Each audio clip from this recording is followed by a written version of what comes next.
Namanya Nadia. Saat semua kejadian ini terjadi, usianya 28 tahun. Sampai hari ini, ia masih menyimpan tangkapan layar percakapan itu. Bukan karena ia ingin mengenangnya, melainkan karena ia sendiri takut suatu hari nanti ia menganggap semua ini hanya mimpi. Kalau kalian bertanya, apakah cerita ini benar-benar nyata? Ia sendiri tidak tahu harus menjawab apa. Yang dia tahu, semua berawal dari sebuah notifikasi WhatsApp pada pukul 00.17. 2 tahun lalu, Nadia memutuskan kembali ke rumah orang tuanya di sebuah kota kecil di Jawa Tengah. Setelah hampir 8 tahun bekerja di Jakarta, dia merasa lelah dengan hiruk pikuk kota Jakarta. Ayahnya sudah meninggal lebih dulu, sehingga hanya ada ibunya dan dia di rumah tua peninggalan keluarga itu. Rumah itu sederhana, berdinding tembok tua dengan halaman belakang yang dipenuhi pohon mangga dan bambu.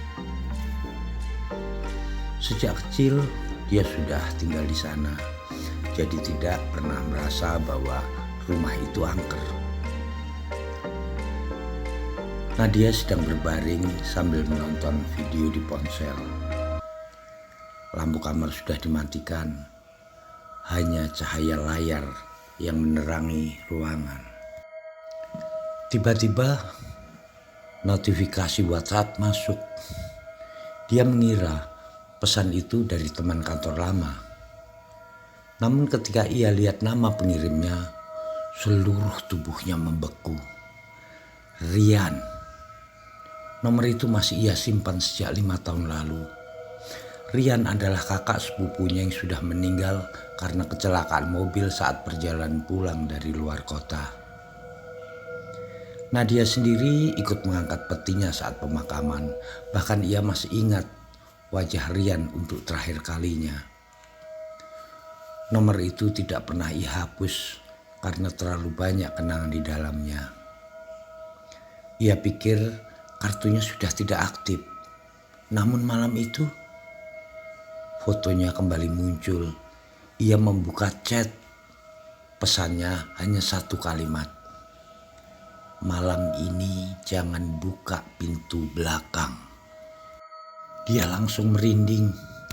Ia pikir seseorang sedang memakai nomor lama Rian. Lalu dia mengetik, "Siapa ini?" Ternyata centang 1.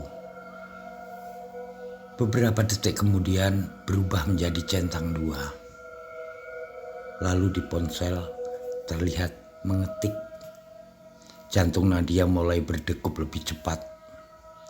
Lalu balasannya muncul. "Aku Rian." Nadia tertawa kecil untuk menenangkan diri. Ini pasti ada orang iseng, pikirnya. Dia menelepon nomor itu. Dari operator terdengar jawaban, nomor tidak dapat dihubungi.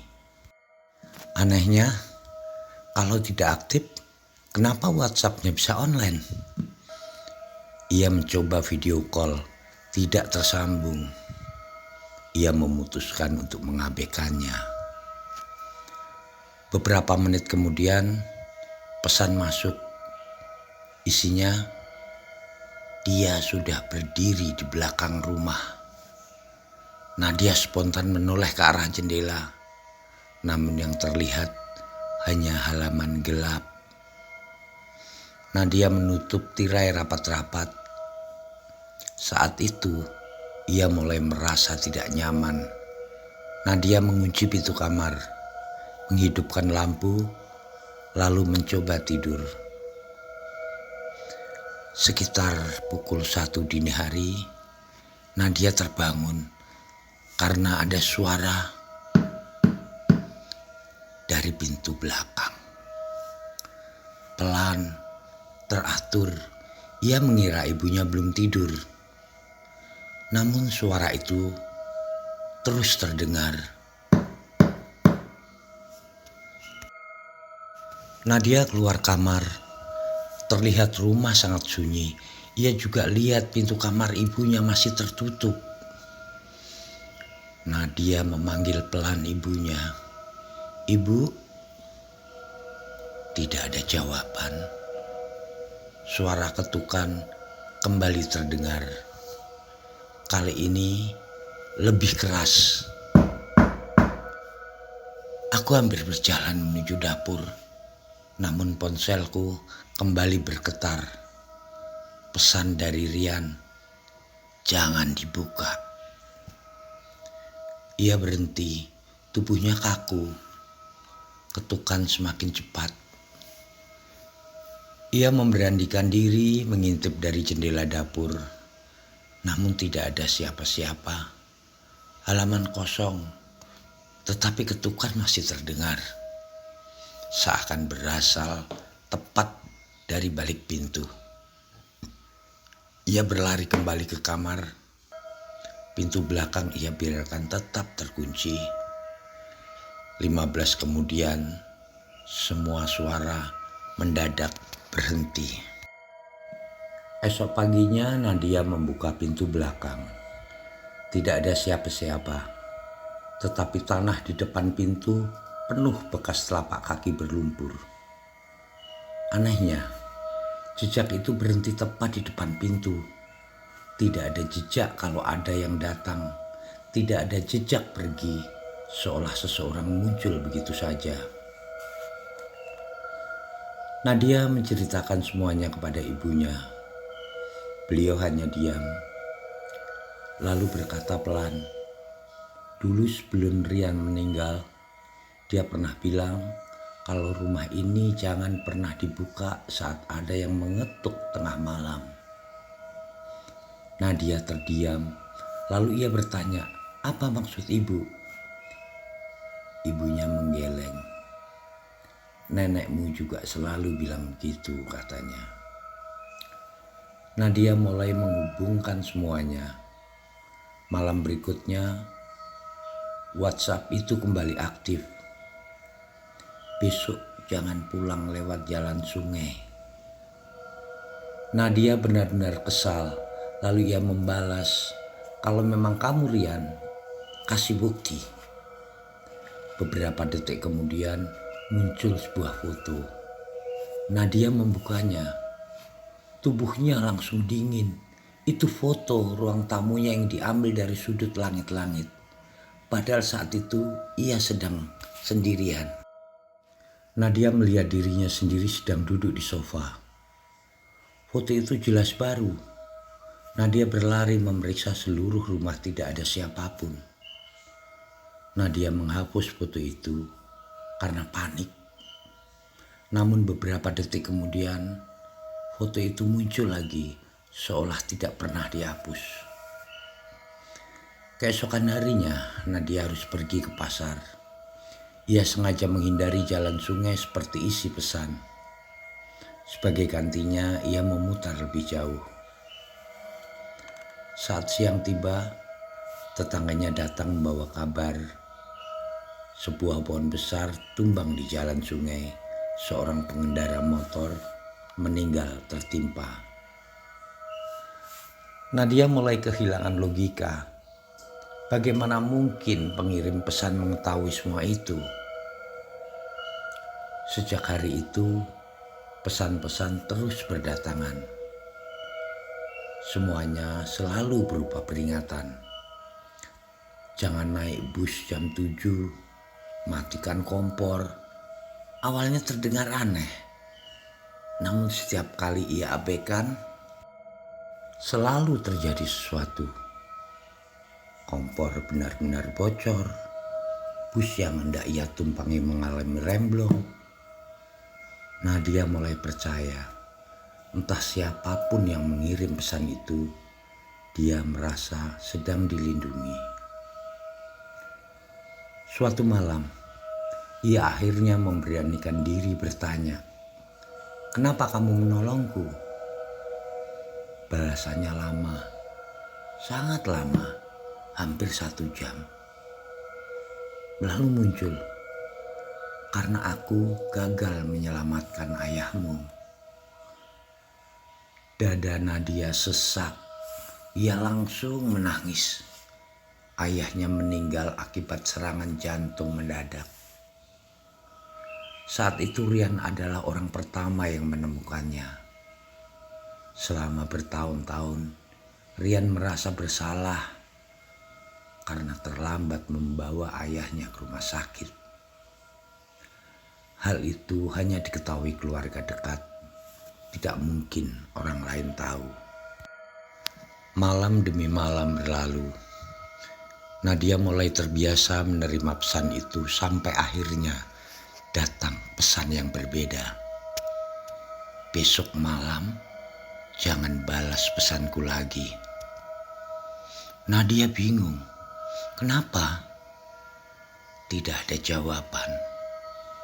Keesokan malam, pukul 12 tepat, pesan masuk. "Apapun yang terjadi, jangan membalas." Nadia menggenggam erat ponselnya. Beberapa detik kemudian, pesan lain masuk. "Nadia." Dia menahan diri, lalu pesannya tertulis, "Aku kedinginan." Air mata Nadia menetes. Ia hampir membalas, namun teringat pesannya, "Apapun yang terjadi, jangan dibalas." Akhirnya, Nadia tetap diam. Beberapa menit berlalu, lalu muncul pesan terakhir. "Dia memakai wajahku." Saat itulah terdengar suara dari halaman belakang. "Nadia." Terdengar suara Rian persis tidak ada bedanya. Nadia gemetar. Suara itu memanggil berkali-kali, "Nadia, buka pintunya." Nadia menangis sambil menutup telinga.